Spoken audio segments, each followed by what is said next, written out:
Marc Hervieux, avec vous pour le 23e Gala des prix Opus. J'espère que vous passez un bel après-midi avec nous. Nous sommes rendus au prix compositeur de l'année. Vous savez, 30 prix, là, on commence des fois à être un peu déconcentré. Déconcentré, pourquoi? Parce que je ne sais pas si vous avez remarqué, si vous avez suivi cet après-midi, mais plusieurs sont revenus plusieurs fois, dont notre prochain récipiendaire, Éric Champagne, qui vient me voir pour la deuxième fois, deuxième projet dans lequel vous êtes impliqué, mais là, cette fois-ci, quand même, une belle consécration, compositeur de l'année. Bravo, Éric Champagne. Merci beaucoup. Alors, comment on se sent quand on... Parce que quand même, ça doit être spécial quand on est assis dans la salle, puis il y a les collègues qui sont nommés aussi, puis on se dit, bien, pourquoi moi, pourquoi lui? Puis là, tout à coup, c'est notre nom qui est nommé. Oui, bien, c'est une grande surprise. Je suis encore un peu sur le choc, je pense. Cette surprise, je ne m'y attendais pas. Puis, ben, en fait, comme c'est ça, comme tu dis, la première visite que j'ai eue avec toi il y a quelques instants, c'était vraiment pour un concert particulier. Oui, j'avais oui. écrit une œuvre en particulier qui était reprise. Et là, c'est vraiment pour l'ensemble de mon travail. Donc, c'est un prix que je trouve beaucoup plus, ben, tout aussi touchant, mais là, c'est quand même pour... pas juste un projet, mais pour l'ensemble de ce que je fais. Donc, c'est comme le milieu qui me remercie, avec le soutien du Conseil des arts de l'Est du Québec, qui accompagne le prix d'une belle bourse aussi. Donc, c'est vraiment comme un...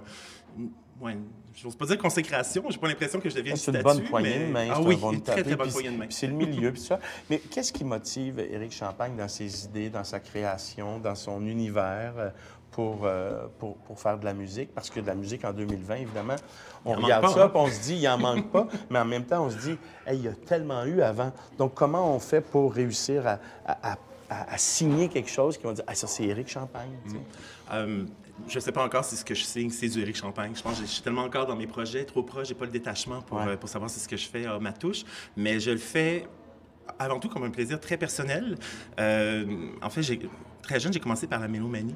J'allais beaucoup au concert, j'écoutais beaucoup de disques.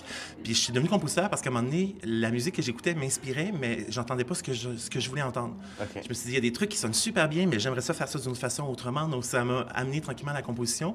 Puis là, ça devient une obsession. L'idée des projets, ça en ligne, le désir de travailler avec tel interprète, tel musicien, tel chef dans tel projet.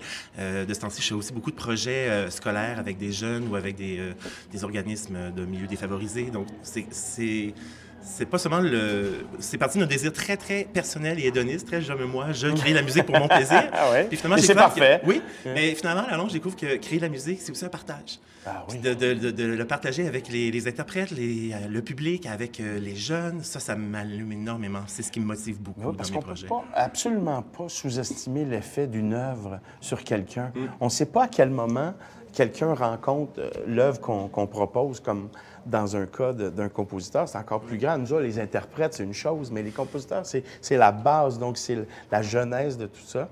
Et les gens, tout à coup, rencontrent une œuvre et deviennent vraiment transportés par cette œuvre-là. Puis la musique a ça d'extraordinaire qu'on dit souvent que c'est un langage universel parce qu'il n'y a pas de parole, mais même au-delà de l'universalité, c'est toute la personnalité des personnes qui l'entendent. Oui.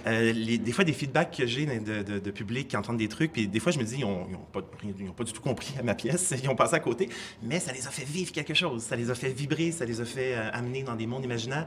Puis je m'offusque pas de ce qu'ils perçoivent des trucs que moi je voulais faire suivre et qu'ils n'ont pas perçu, mais je suis très heureux de voir que ça les a animés, ça les a fait vivre, ça les a fait vibrer leur cœur. Ouais. Alors je me dis, bon, au moins il y a eu cet échange-là, ce côté humain qui a été partagé. Parce qu'en plus, ils peuvent percevoir quelque chose qu'on n'avait pas imaginé. Aussi. Hein? Et tout à coup, on se dit, oh wow!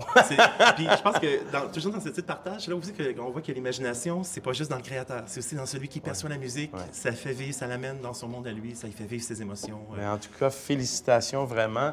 Et donc, le Conseil des arts et des lettres remet 10 000 $ au lauréat Éric Champagne. C'est un grand plaisir et vraiment, on est très fiers de ce prix-là que vous méritez amplement. Merci beaucoup et tout de suite au retour, notre dernier prix, l'interprète de l'année.